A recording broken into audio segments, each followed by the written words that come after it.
guys! As you no doubt saw by the title, today I will be talking about the best way to train your gags. This video gets a bit in depth, so I'm going to apologize in advance if it gets boring. Anyway, let's get right into it. I'm going to start this off by talking about one of the best things you can know about training your gags. It's called a building experience multiplier. Getting extra experience in buildings is pretty common knowledge, at least I think it is, but I don't know if everyone has fully grasped the difference a few floors will make for your gags. I've had quite a few friends who like to start training gags as soon as they get into a building. The truth of the matter is training is a lot faster when it's done in a 5-story building, only on the 4th or 5th floors, and most of the time you will only need the 5th floor for training if you're in Donald's Dreamland. Not only is the building multiplier better for you than Invasion or a factory, both of which would give you 2 times your experience, but Invasions apply to your building multiplier. So instead of just getting 3 times experience for doing a 5th floor in a building, you're going to get 6 times experience for every gag used if you're in an Invasion on the 5th floor of a building. Therefore, I recommend you only train on the 2 highest floors of a 4 to 5-story building, and preferably only in Invasions, because it's gonna save you a lot of time. As for what groups to train in, it's really quicker and usually easier to train as a duo or a trio than to train in a full group of 4. Alright, now that we've covered what will really help your gag training in general, let's talk about good ways to train specific gag tracks. With most every gag track, including throw and squirt, you're going to typically find it better to use as many of your lower damage gags as you can on the cog before you use your highest damage gag to finish it off. I think that if you just keep an eye on how much health the cog has that you're fighting, and keep a mental tally of the amount of gags you've used on each of the cogs if there are multiple. For training sound, since it's a low damage gag, try using all of your sound up on the last floor and only on 1 cog at a time. That way you're not getting hit by a bunch of cogs, which is just going to waste your time. Keep your highest level cog if there were different level cogs in the building. And if a new cog comes out after you've been sounding one for a while, then just finish off the one you were sounding and continue on the new cog. That's going to save you a lot of time. Unlike training sound, training lure is best done on a group of cogs. So have the toon or toons you are with bring squirting flowers. And if you just proceed to lure as they squirt 1 cog with a flower each round. Preferably keep the rounds each cog is lured staggered in a sequential order. That way you'll have like 1 round on this cog for lure, 2 rounds on this cog for lure, that kind of example.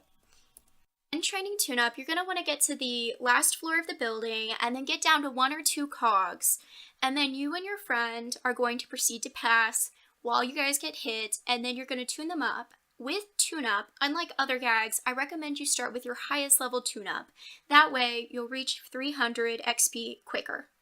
I discovered while training my trap gags that knowing beforehand what combo of trap gags would get me the most experience helped me determine what level of cogs I should try to go for in Invasions. Having that information before you get in a building is going to be really helpful, and personally, it helped me get max experience almost every building I trained in. If you're having any trouble getting your friends to help you train trap, just find a toon who's training lure, and then training is going to benefit both of you guys. So last, but definitely not least, is drop. This is the one that most people complain about training and have the most issues with. And the biggest complaint is the low accuracy of drop. The best way to counter that issue is to calculate your highest drop's gag accuracy against the cogs you're going to be fighting. That way you know what invasions you should go to train your drop. The way to calculate accuracy is actually a formula that's going to use various factors. It includes what the highest level gag you have of the track you are using is, what the level of the cog you are trying to hit is, and if any attack gags or effect all tune-up hit before your gag. So the names assigned for these factors include track experience. And track experience is whatever your highest gag in that track is. The gag you are currently using in that track has no effect on this factor. It's just the highest gag you have in that track. So the next factor in the formula is target defense. And I thought this was pretty cool. Cogs actually have a defense factor determined by their level. Tier 1 cogs, so cold callers and flunkies, they have lower defense at levels 4 to 5 than their counterparts in the higher tiers. The next factor is just going to be referred to as bonus, which is usually pretty important for training a gag like drop or lure because it's going to add to your gag's accuracy. Bonus includes your previous hits and your lured ratio. The lured ratio is kind of useless for calculating anything except affect all gags, but the previous hits is pretty crucial in gag training for lower accuracy gags. So previous hits, as its name states, only exist if someone in that same turn hits the same cog you are targeting, or if someone used a group tune-up that actually hit. The way you determine the number of previous hits is the number of gags to previously hit times 20. As an example, let's say someone used a group tune-up that hit, and then another person hit the cog that you're going to attack with an attack gag. So the previous hits then for your accuracy would be 2 times 20, so 40.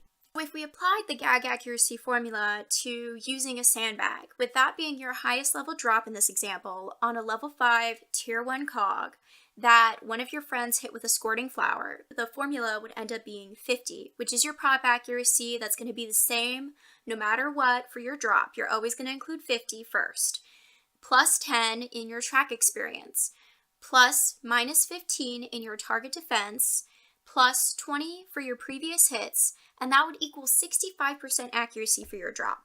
Another thing I want to address before I wrap this video up is a very commonly used drop training strategy when you first get your drop is to go to Toontown Central and just use your flower pot on level 1 cogs.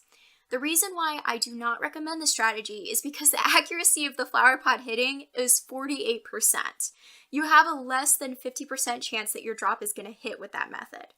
But if you were to train your flower pot with a friend, the accuracy is going to be 68%. I know it's still low accuracy, but it's definitely better. And the 68% is calculated against a level 5 cog, which is what you'd find in a tier 1 cog invasion in a 5-story building. So you'd be getting better experience with that versus the level 1 that is with the Toontown Central method. I hope you found this video informative, and thank you for watching.